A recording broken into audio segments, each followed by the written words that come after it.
Hello and welcome to the Wheelie Good Travel Guide podcast. My name's John Fletcher, and like many of you, I'm a disabled traveller who enjoys seeing the world from a different angle. And with me today, I have got not one, not two, but three guests from Euan's Guide. So, guys, and girls, I should say, gotta be fair there, as I get my fingers slapped. Um, would you like to introduce yourselves? I'm going to Hi. delegate. Yeah. That's, Oh, I was going to say, Pat, I'm going God. to delegate, so I'm going to give you the opportunity to go first. Molly second, then I'll go last. Okay. Hi. My name is Pat. I'm a review coordinator with Euan's Guide. I'm Molly. I'm also a review coordinator with Euan's Guide as well. My name's Joe. I'm the community manager at Euan's Guide, and together we are what's known in-house as the review crew. Woohoo! I like that. That Yep. is great. I hope I get a good review out of you. I will do our best. Are you listed as a venue on Euan's Guide? Yep. Oh, I don't know. I don't think I am yet, but hey, we'll see. I think we can Anyway, show up and do an access review at your house, John. That's not a problem at all. no, you're only after my whiskey, Joe. I know That's it. you. I'm only there for the dog. I'm not even there to see you. Hey, listen, that is, common practice. Anyway, so what is Ewan's Guide? Uh, Yeah, so sorry, I'll do a bit, and then Pat, you can pick up anything I forget. So, Euan's Guide was founded about 13, 14 years ago, when our founder Euan found that the usual places that he would go to with friends, family, weren't accessible to him anymore once he became a wheelchair user. So he and his sister Kiki started to compile a list of all these places that were accessible to them, and they realized that probably every other disabled person had the same thing of places that they knew they could get to and still have a good time.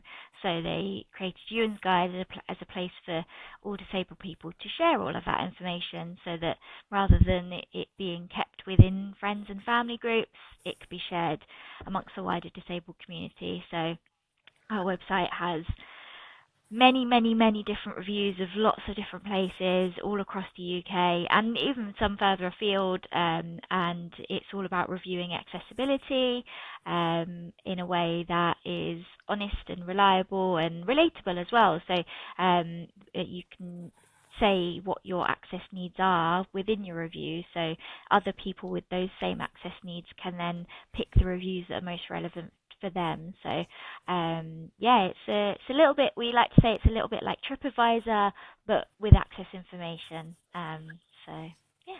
I think that's so important. It's anybody who's tried finding access information on TripAdvisor knows how difficult it is. Yeah, yeah, yeah. absolutely. And so often you just end up having it, oh, I guess this list of places is titled accessible hotels or something like that. Or just earlier today, I was in some FAQs and an FAQ was like, is this place accessible? And they said, yes, it's fully accessible. And I just thought that doesn't tell me anything about what my experience is going to be like once I get there. And we are probably all aware of that as people who have experienced it ourselves, but just to make it explicit, disability and the resulting access needs are as varied as every person is. So it's so individual, and there will be access needs that conflict. Like someone might need things to be a certain way that another person needs it to be not that way. So it is impossible for anywhere to be fully accessible. And what's important is not to know, oh, you'll be fine.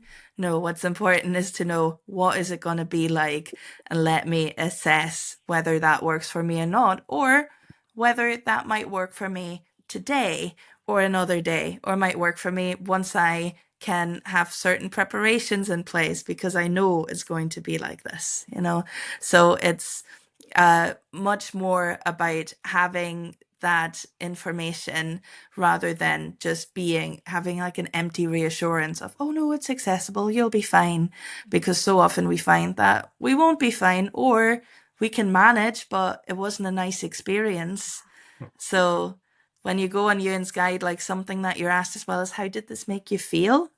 Because I can go to a place that has step-free access and an accessible toilet that works for me, but I can still have a rubbish experience because the staff were not very trained on how to deal with disabled customers, right? Or I can go somewhere and there might be a step and it might be a bit tight and difficult, but the people there are so nice and welcoming and helping me to navigate that I have a great time.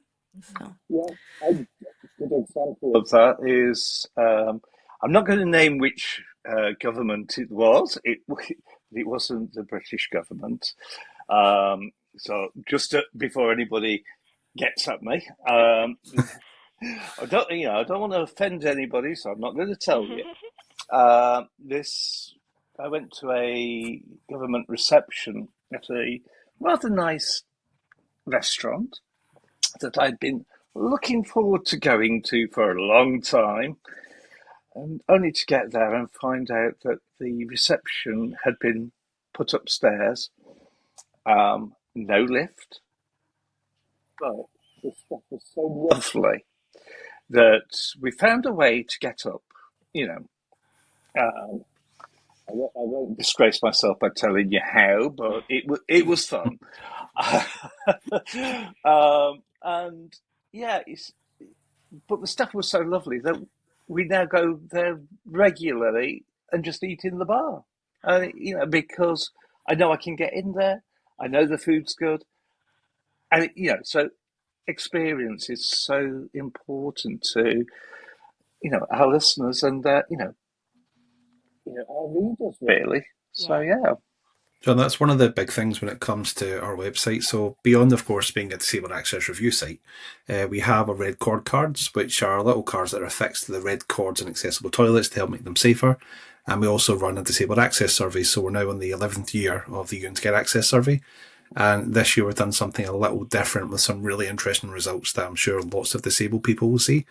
We found that element of the disabled experience that we don't feel a lot of disabled people, or just people in general, are speaking about in a public way. But one of the big things we find is that when it comes to disabled people, we tend to have a set number, not a specific number, but just a bunch of familiar places that we tend to frequent because we know that when we go there, the experience will be good.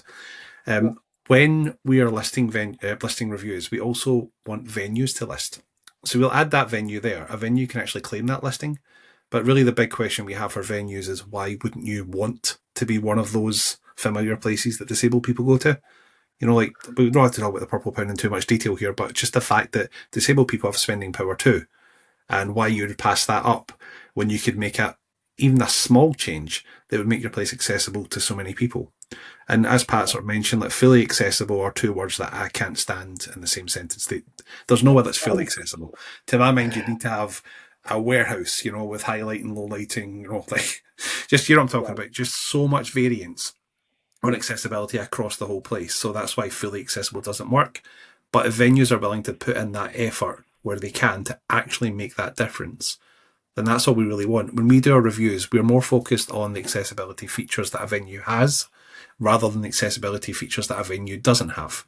We want, of course, to hold people to account when things go wrong, but we also don't want to blame venues for not having, say, a changing places toilet when they're a small cafe. Yeah, I think a lot of people forget that becoming accessible is not a tick box. Yep. I always say it's not a tick box; it's a journey. And even if somebody starts small with maybe a ramp, then they'll find another thing that they can make accessible, and another thing accessible, and so in a way, it's a process that carries on. I think this is going to sound very grand, I was over in Seville with the Spanish Tourist Board on their Spain for All accessibility advisory board. And on the last night, we went for a very posh dinner at the Alphonse 13, which is the most expensive hotel in Seville. And there was two of us in wheelchairs. And it was quite funny because the the reception manager came out and said, "Look, yeah, I know we've got steps there, but follow me. We've got an accessible entrance." And as we were going round, he was telling us that the entrance was actually made for the King of Spain's grandmother, who was a wheelchair user. Um, um, so yeah, it was not the grandest of entrances, but if it's good enough for the King's grandmother, it's certainly good enough for me. And it probably wasn't through the kitchen or through the storeroom. I won't say it was the grandest of entrances, but it's not. It wasn't the worst one I've seen. I always think, that I think you've heard me say this before. When it comes to a bar, it always makes me chuckle when people say, "I want to go in through the front door. I'm not going in the back door." And I always say, well, um, how do you think the VIPs and the celebs get in without you knowing that they're in there? Mm. So I always say it's the celebs and the VIP entrance. Yeah. Mhm. Uh, But it may also make such a huge difference to know that it's there and to know how to find it and to know how to get someone to take you around. Like, I was on a review trip to Blackpool a couple months ago, and it coincided with a really terrible storm that actually delayed me getting back. And so it was the night of my second day, and I just wanted somewhere to have dinner. And there were already a couple of places that I sort of looked at and was like, oh, it seems a bit of a faff to get in there. So I kept going. And at one point, I was just, I can't wait anymore. It's terribly windy outside. There's this restaurant right next to the hotel. I'm just going to get in there no matter what. Um, and there were a bunch of steps up to the entrance, but there was a group of men there having a smoke. And I asked the person at the door, excuse me, is there an accessible entrance or is there a ramp? And he said, oh, no, there isn't. I was like, all right, well, I can stand up. I can get up that couple of steps. And the men were offering to carry my wheelchair up.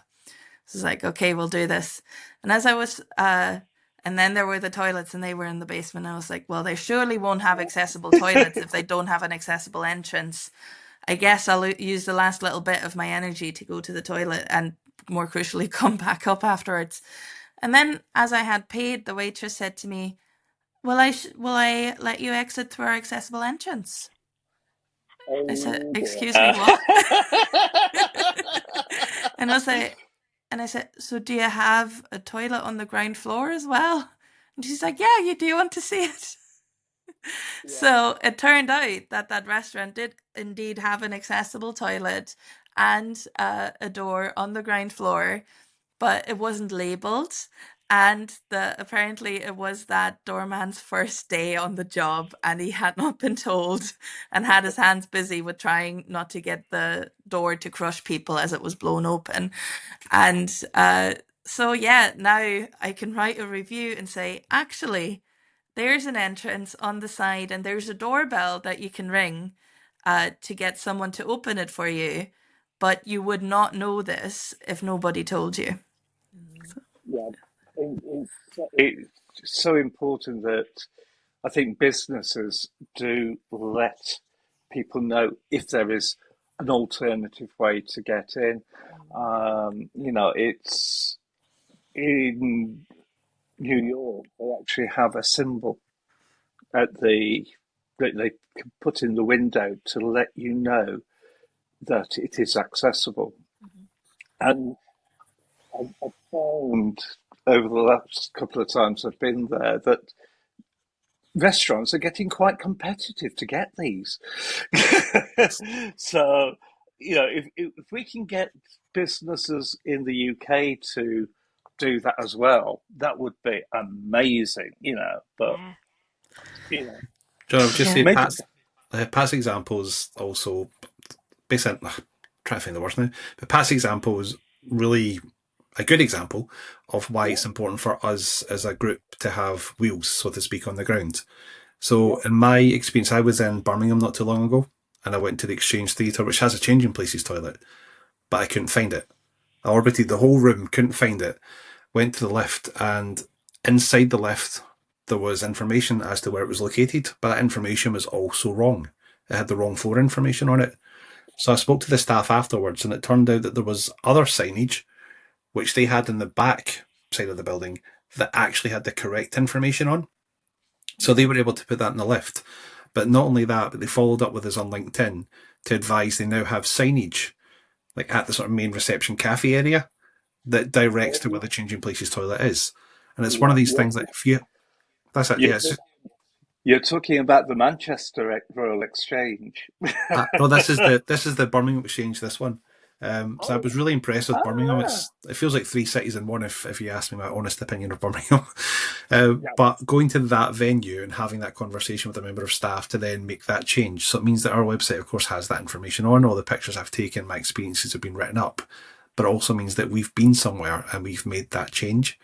And that's one of the best things about what we do. Just to give that greater context, John, like all three of us travel the UK reviewing disabled access in the places we go. So that, of course, entails a whole bunch of misadventure as well.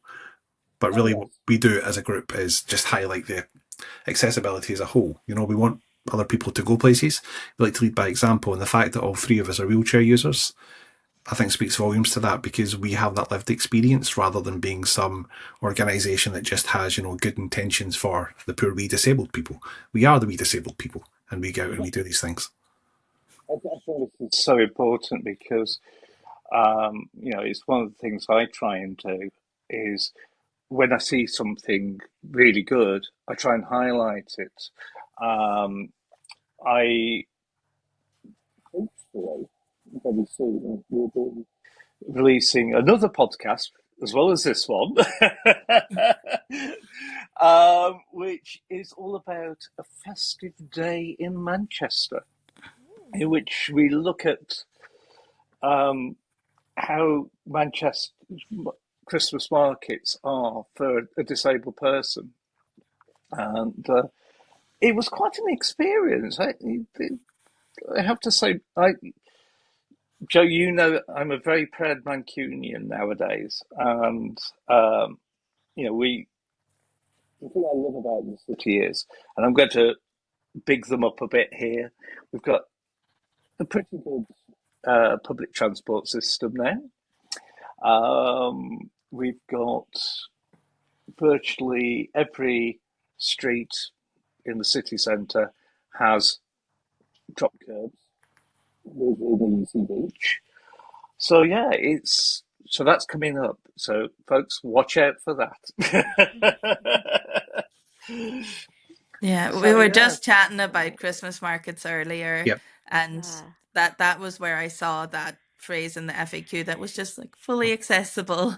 And yeah, Molly was sharing about Christmas market Yep. as well in Liverpool, was it? Yeah, Um Liverpool.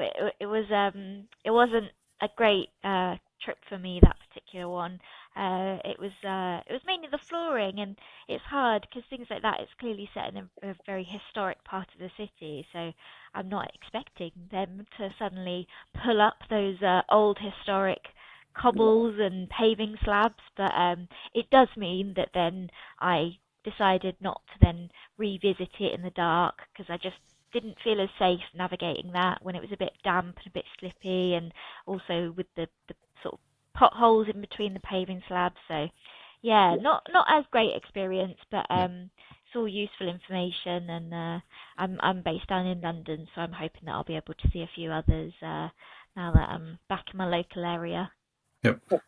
It's interesting as well that some places can do it well, especially in historical sites. So I was in Cardiff last December and they have their Christmas market in Cardiff Castle, which the whole sort of courtyard is all cobbles, but they put in place temporary flooring, so just like wooden supported flooring that people could navigate throughout the market with ease. And that's one of these examples where you can make a change, just a temporary change, that makes a venue like that so much more accessible without having to navigate around the whole conversation of, well, this is a listed building, you know? That's one of the things that we find. Obviously, we all support history and architecture, we all love it, but it is just the case that those aspects can be barriers to us going places. So when a place is willing to make those accommodations, even if it's in the short term, it makes all the difference and actually makes you feel like you're part of it. And it doesn't make it a nicer experience just for disabled people, just for wheelchair users. There'll be people with prams there now who have a more comfortable experience, even just people wearing high heels who don't need to worry about it getting stuck between the cobbles. Yeah, we can still look glam by the end of the day. I thought I kept the high heels secret. I should explain this, that a few years back, I have a canine partner's assistance dog, and to raise money for them, I entered a drag competition. Wonderful. But I wasn't quite as glamorous as RuPaul. But to my credit, I did come second. Oh, congratulations. Well done. That's impressive. Yeah, we'll let RuPaul win and you can take second. It was actually quite funny because I was in my dressing room getting ready, and because I play an old lady, and so I'm not very glamorous like the rest of them. I don't wear high heels. I wear bed socks, and one of the top drag queens walked past in a nurse's uniform, and I didn't see who it was. I just went, "Oi, you! You can push me on stage." And then, to my horror, it was one of the top drag queens who went on to do very well in RuPaul's Drag Race UK. Oh, wow. I'm not going to name Incredible. names, otherwise she'll get a big head. I love that. One thing because we've been talking a lot about the UK here. Do you do the reviews of the hotels and places abroad, or is it just the UK? So at the moment it is just the UK, though it's ultimately due to funding. So the funding commitments we have are for venues within the UK. That's not to say that we don't go other places and of course review those places when we're there, but maybe not in a work capacity. Pat has probably more, can we say European? I feel like no one in Europe calls himself European, but Pat has more European experience. The people than in all of us. people in Europe, so Yeah. people not in the UK are sort of like, hold on, how are you not part of Europe? Like, just because there's a bit of water. Yeah. No, you're right. But Pat probably has more of that experience, just personal lived experience. I was in Paris myself earlier this year. My daughter was singing at Disneyland Paris. We went along to see her. And I did do a bit of a reviewing there, especially because the changing places toilets in Paris Disney weren't very well signposted either. So these are things that we find, but because, of course, disabled people use our website to leave their reviews, and disabled people, of course, travel, then we do find ourselves having these extra venues added that people might not expect. And that's one of these things, like, we always say, like, we review within the UK, but the website has reviews from everywhere, places in the US, places even further afield than that. So we do have that information hosted in the site, but within our own duties, we don't make those trips. But if anyone wants to fund us to make those trips, then please do so. Join the queue, Jack. Join the queue. And also, I think I've spoken to a couple of people recently who were like, "Oh, I'm from Australia. Can I use it?" And I was like, "Yeah, sure. Like right now, you might not find a lot of places, but get us started. Tell everyone around you about it, and you can use that resource is there for you. Like, it's always when people say, "Oh, but there is nothing in my local area," and I was like, "Well, you know who can change that? You." Yeah. Exactly. It's I can remember when I first went onto Canal Street, and there was very little accessibility or attempts to make bars accessible. And I did a audit with one of the councillors because I wanted to try and get over to him about not just the accessibility of the buildings, but the pavements and stuff like that. And it was amazing how many of the bars said, "Oh, yeah, we need to think about this, don't we?" So, it's a case of don't just sit there and think, "Oh, it's not accessible." Ask, yeah, ask them if they can make it accessible and tell them what your needs are. You know, I, I get very frustrated when I hear people say, "Yes, it's not accessible," but then they don't say how they want to see it be made accessible. So, speak up. Yeah. And even little things, I recently stayed in a hotel and I had, they had an accessible entrance and accessible loos and I stayed in an accessible room. And they had left the shower head a bit too high. So as I was leaving, I just gave them a heads up that that had happened and they were very apologetic and they said that's not their usual practice and it shouldn't have been left like that.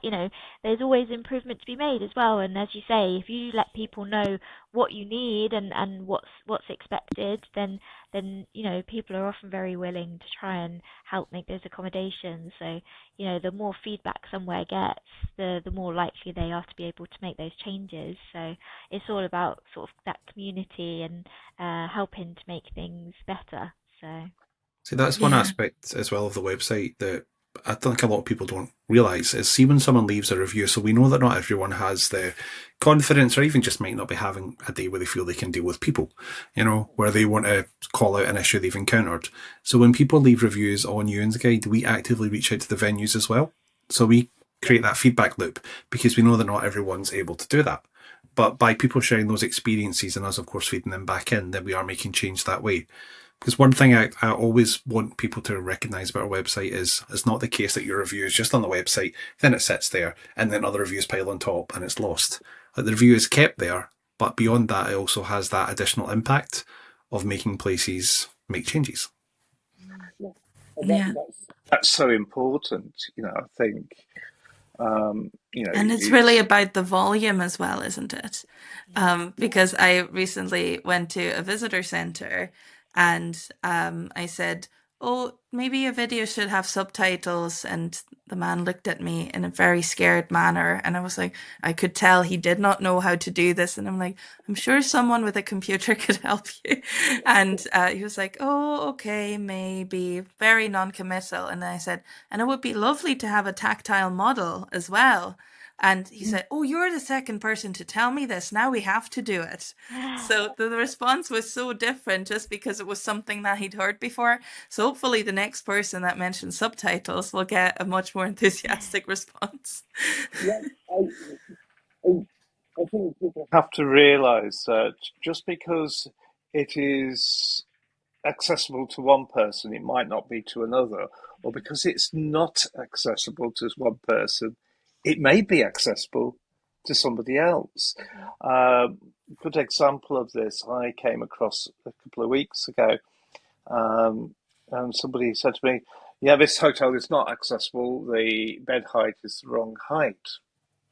And I had to say to the person, "Look, it's the wrong height for you. If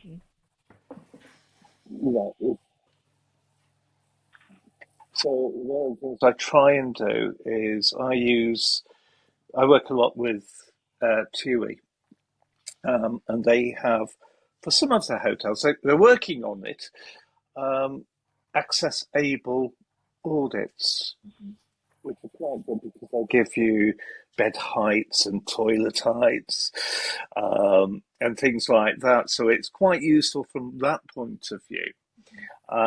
But they tend not to talk about the experience, which is where I think you guys really do excel because it's not just there's a ramp here. you know. um, as, as anybody who's seen me do talks where I go on, have to go on a platform and they put a ramp, I have a very bad habit. Um, is that when I come down the ramp, I always go, wee! And I have to say to them, don't make it too steep because if, I, the temptation will definitely be there, which isn't very good when I'm talking to industry leaders. But hey. Yeah. So Yeah. yeah, Yeah, yes, and so that is so we were talking earlier about like it's so easy to just take one first little step towards improving accessibility. And really that first step that you can do without investing any money, without changing anything about your facilities, is to just share your information. Mm, And yeah. that'll already make it more accessible because you might be accessible in ways that you don't realize Hmm. and that people don't know about. And once they know that it works for them, it'll be made accessible for them just by that knowledge. Hmm. Yep. I think it's the case that most people would rather not go to a place that's inaccessible because they know it's inaccessible than show up to a place and have a ruined experience because there's been no information anywhere. So that's the real value of this information being out there. And I think that personal aspect as well of how a place made you feel, just as you've highlighted, John, is something that we're very proud of. Hmm. Because more than anything, that's what it's about. It's not so much about this place has nice decor, it has room I can get in. I actually want to enjoy myself when I'm here as well. And having those experiences where other people have enjoyed themselves lets you know that you might just have that same experience or at least something similar. I'm going to ask the big question now. Which is the most accessible city that you've been to and enjoyed? Good question. Um, I think mine's probably Sheffield. They have an excellent tram network. Um, it was so I spent most of my time in Sheffield in the city centre. So the further out you go, it can get hilly, but the city itself is set in the bottom of a valley. So actually, it wasn't too hilly. I didn't struggle too much with inclines. The people were lovely, and I found that lots of the places that I went to, hotels, restaurants, cafes, shops, museums, cathedrals, everywhere seemed to have pretty good access. Um, so yeah, Sheffield was great. Liverpool was probably a close second because they also had a really good metro network. Um, so yeah, but yeah, Sheffield was one of my favourites, I think. Who's going to go next? Joe, do you want to go? Yeah, I was going to hold this one to last just because I know that John would smile the minute I said it. Manchester. So that was one of my first proper trips when I started at Euan's Guide. And yeah, the experience was great. I was able to get absolutely everywhere, even out to the stadium. I had a really good time when I was there as well. But I just enjoyed how easy it was getting on and off trams. And that was the thing for me, is like knowing that I can get on this mode of transport, provided people move out the way. It means that it makes a massive difference. The B network is really impressive, and I wish other places would emulate that. I have to ask, you said the stadium. Is it the red side or the blue side? You know what? I can't even bloody remember now. Been a What if it was the question. Etihad? Yeah, it was the blue side. It was the Etihad Oh, that's all Stadium. right. Yeah, it wasn't Old Trafford. Yeah, You're forgiven. yeah, Not in but our house, you're not, yeah, Joe. yeah. I'm sorry about that.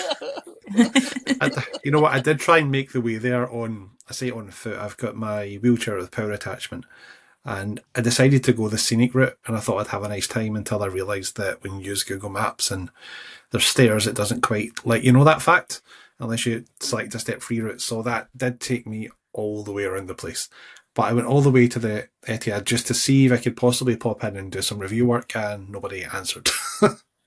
So I got the squash centre instead, and then I got the tram back, so it gave me that experience. It's actually really good because we live at a short distance away from that tram line. So I go past there two or three times a week. So yeah. Um, so That Yeah, you one for left. for me, it's probably also my first trip that I did for Euan Scout was to Leeds, and I quite enjoyed that. It's probably helps that it was the summer and the days were long and the weather was warm, but I did find that there wasn't really anywhere that I just showed up and I couldn't get into. So even though there were a bunch of places that had wee steps up to it, they always had a ramp that they could bring out. Um, and I sometimes I did. It was a bit awkward. Like there's a simple tip for like venues. If you have a ramp that you can bring out, but there's no way for someone outside to get your attention to bring it out to you, that is a Yeah. bit awkward because maybe so often it's assumed that people in wheelchairs travel with someone else who can just Uh-huh. pop in to say, but that's not always the case. So my favorite was actually that the bookish type in Leeds, they had a little doorbell and it said, "Look, just ring this and we'll bring the ramp out for you," and that was perfect. So yeah, really enjoyed Leeds. And when it comes to trams, I did go to Blackpool, as I mentioned, and pretty good trams as well. I did find, since there was a storm and it was quite rainy, when it gets slippery, there is that tiny little bump that makes it that bit harder to get into. Mm. Um, but I felt like you could really notice, like if you were around the Blackpool North and up to the promenade and sort of that area, lovely. Great Lord curbs, new pavements, tactile markings everywhere. And then you get a bit further south and you're around Pleasure Beach and you get lowered curbs that are still 2 inches high and you sort of think, who thought of this? Like, Mm. so sometimes you can really notice where, where the money is and where people think that, it's worth investing.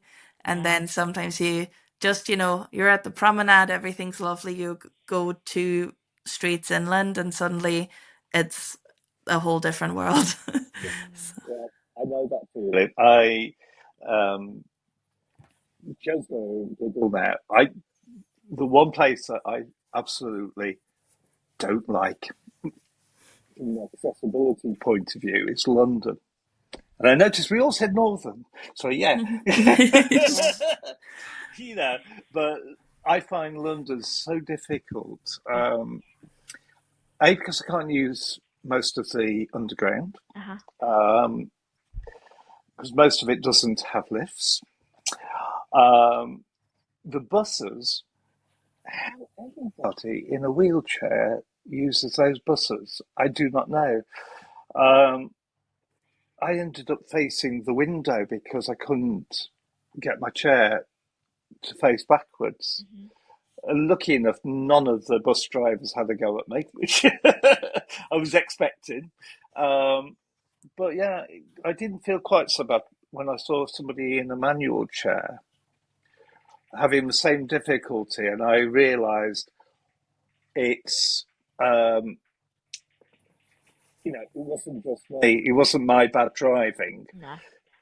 It's just literally not enough space. No. There's not enough space at all. Yeah, I've lived in London all my life, and yeah, it's really hard, and I think that investment, what you were just saying about Blackpool Pat, is I think that's really, you can see it in London as well. You'll go to certain areas and suddenly there's no more potholes in the pavements and it's super smooth. But even there, then I think one of the worst games I play in London, especially central London, is find the dropped curb. It's a nightmare. It's an absolute nightmare. And I think the, the the transport systems are hard, and you end up. I find you end up always going to the same kind of areas because there's certain parts of London that are just so hard to get to transport wise because, as you say, the stations aren't accessible, but also the buses aren't great, and then taxis are expensive, or there's not as many options, and driving's not that pleasant either in London. So yeah, you end up then there's that again, you end up going to the same places, and Yeah, it's hard. Which I think for me, this job has been then lovely because I've gone to places that I probably wouldn't have gone to otherwise, and I've seen cities where, there is investment being made both in transport and in access, which then, gives you a bit of confidence in the world again. Yep.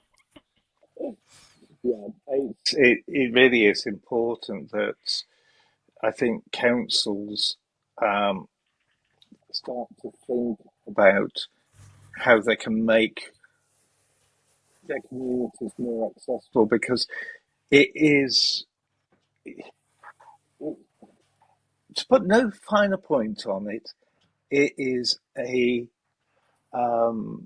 it's discrimination. Yep. I think it's, and um, we were talking about the people in the B network.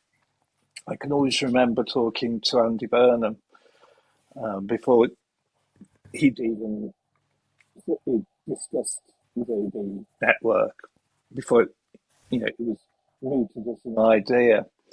And in the old days, there was just one wheelchair space. And my partner, although he's more mobile now, we used to both have a wheelchair. And I actually put it to him. I said, Andy, when you and your wife go out on the bus, do you travel together? He went, yeah, I wish I could. I wish I could travel with my partner. So we're like the royal family. I have to take one bus and my partner has to take another. Yeah. And that's not fair. And he made a promise to me then that he was going to address it. And I'm very glad to say he did. Wonderful. So I had a very similar chat with a mother who had twins, twin boys who are both wheelchair users.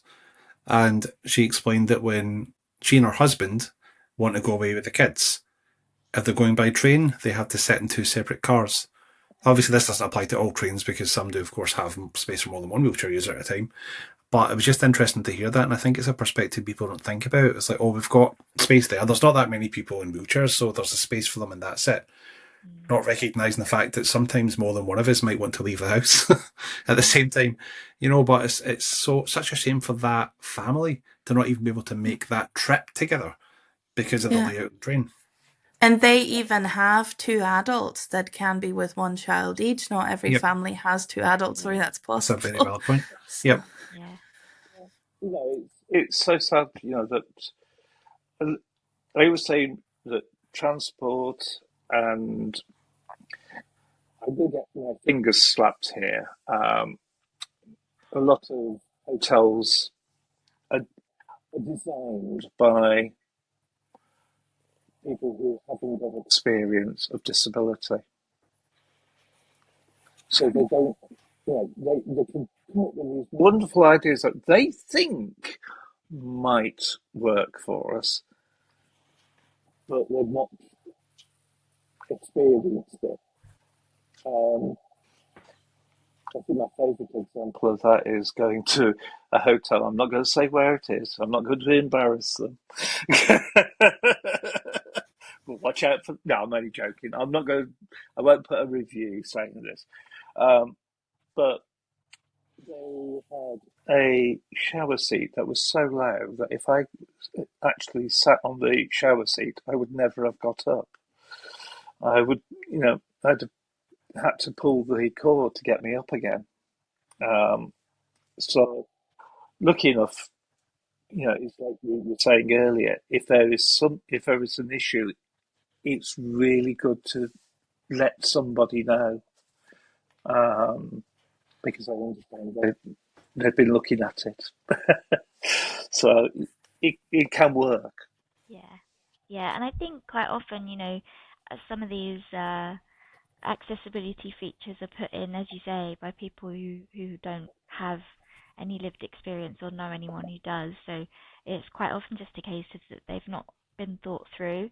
So they need that feedback. They need that feedback loop to be able to learn and understand where they might be going wrong. Because otherwise, they might never realize that there is an issue, which is why it's so important that that information is finding its way back to these places.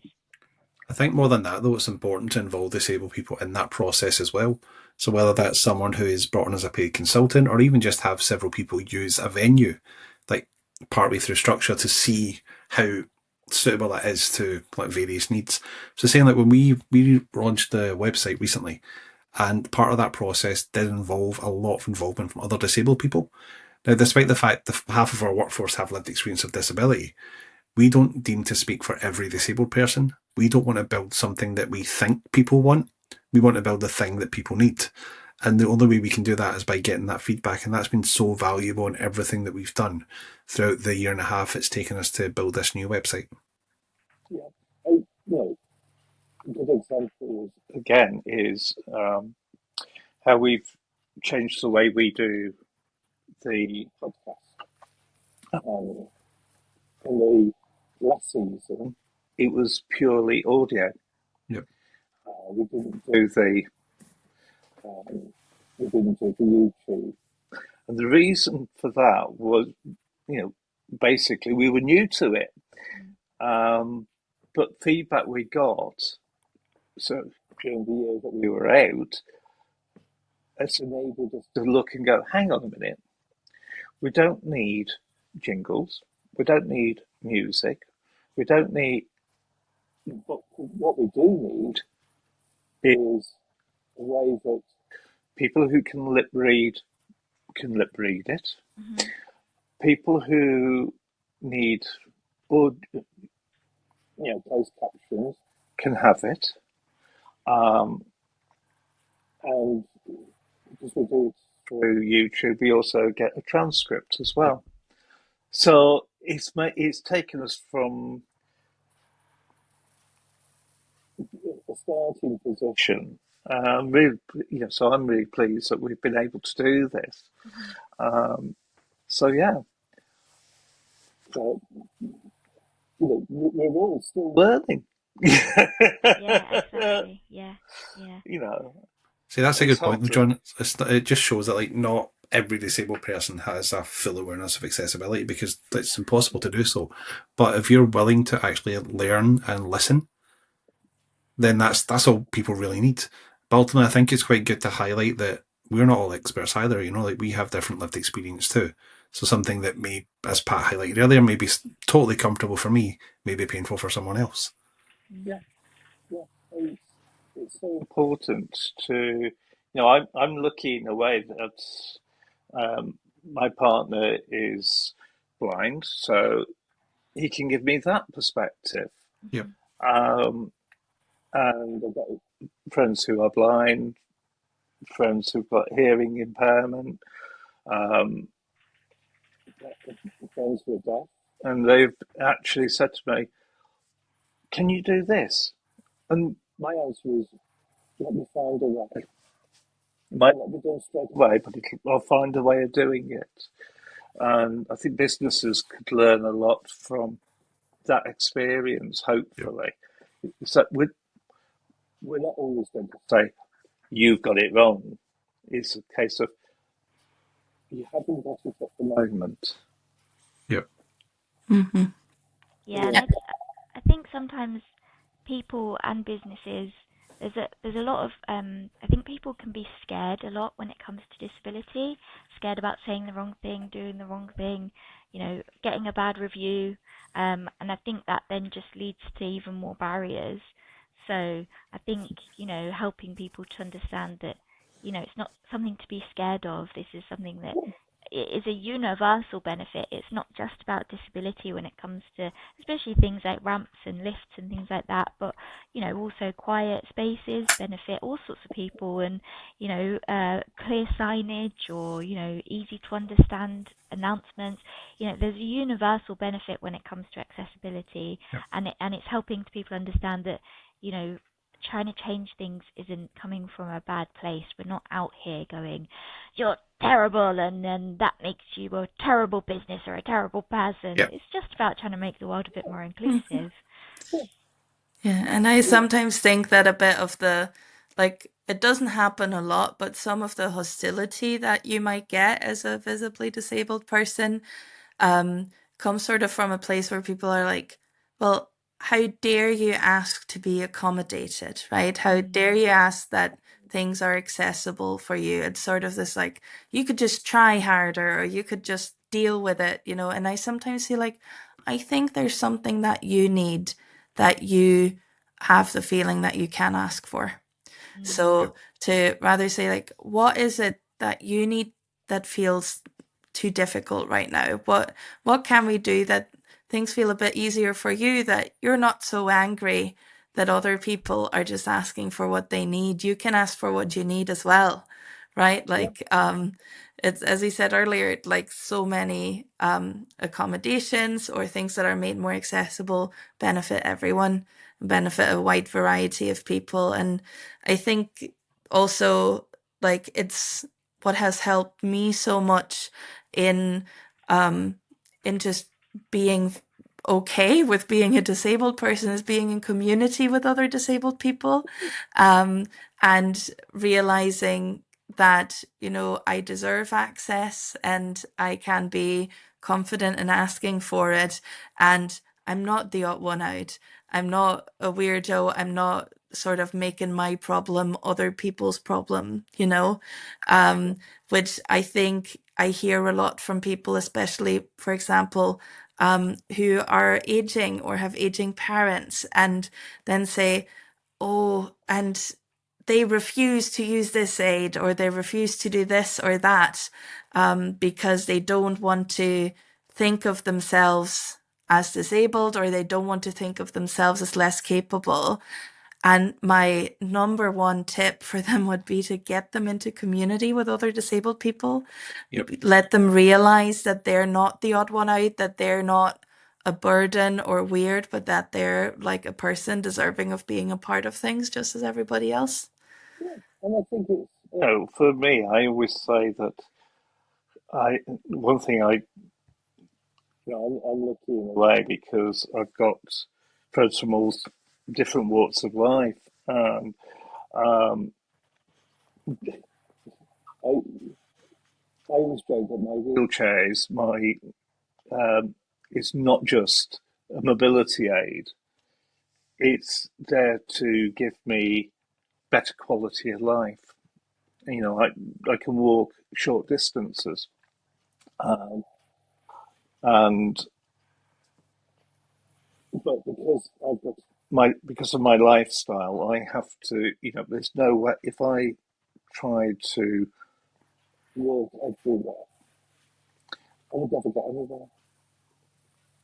So, you know, it's important for me to be able to do that. Anyway, we've had a really good discussion here. Yep. So, important thing is, we now need to tell everybody how they can find Euan's guide. Yeah, so the first place is euansguide.com. Euan is EUANS. Euansguide.com is the first place to try and find us, but we're also on lots of socials. Joe, I might let you list them all off because I'm not sure I can remember all of them off the top of my head. Now you're asking. We're on the usual ones. We aren't as active on Twitter is probably one thing I would say. The page is still there, but we don't tend to interact that much over there. But we are active on Facebook, Instagram, Threads, Blue Sky. We did play with Mastodon for a bit, but I'm not sure how many people actually use Mastodon. You also find us... A bit. Yep. Well, there. You also find us on TikTok, and as part of Molly's recent interest, you may start finding stuff from us on YouTube. Yeah. So, what I shall do is I shall put a link to Euan's guide That'd be good. in the comments on YouTube, and I'll also put it in a link to it in TikTok. No, we won't be on TikTok with this because it's too long.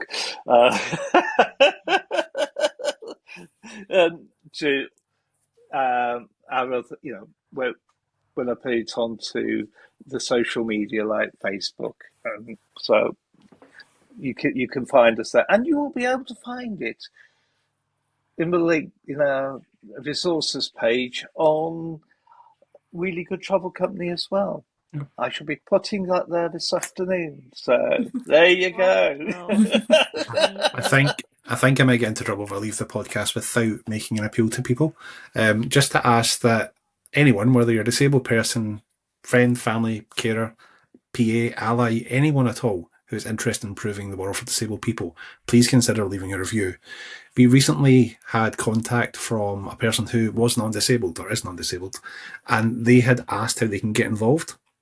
We said they couldn't do much, but they have a point of going into accessible toilets and fixing the cords because they know how annoying that is. I sent them a quick email with some basic information on what you can add. So it's information such as how does the door open? Does it require a radar key? Is the transfer space free or does it have a bin in it, as we often find? And the state of the red cord. Even that information, it's not a whole venue review. It's about a toilet in a venue, but that information is so important and it's so slight. There's not a great demand on your time. And we've also set up the review form now on our website in a way that you can actually leave what we call a quick review. So that's a quick snapshot of what your experience was, and you can move on. If you want to be super detailed and write paragraphs upon paragraphs, then there's a detailed review option for that as well. But more than anything, just any access information people can share of their favourite or not so favourite places will be appreciated on ewansguide.com. Yeah, and you can just do it. Just get the website up on your phone. Like the new website works so great on mobile, so you can just upload and just take a picture and upload it right away and write a couple of sentences. There we go. So, everybody, you need to go to Euan's Guide, leave a review, and I shall be doing that for a few of my favourite places as well. That's if they've not already been reviewed. Yeah, You can add your but review, even if everyone's you add experience is another different. one, yeah, yeah, that's the thing. Like one review doesn't give you the whole scope. As we said, there are so many different perspectives, so every review is worth it. Even if there's already 10 reviews for a venue, leave your perspective and add to that pool of trusted information that helps people be confident and explore new places. And that's what it's all about. There's too many of us who go, "Oh, I can't get out," or "I can't do this." I don't know if I'm going to be able to go anywhere. Now you can. You've got to look at Euan's Guide Yep. and find out where you can go to, because I'm sure there will be places. Tell all your mates to go to that place. That will help as well. Yeah. So. Oh, and if you're a venue, you can also list. That's something to add in there as well. So you don't just have to be a member of the public. You can own a venue. You can claim that listing. You can see what people are saying about your venue and add your own access information. It's all about making things better for everyone. I say like a quarter of the population are disabled. Disability comes from many people in many different forms. So yeah, maybe start that work now. Yep.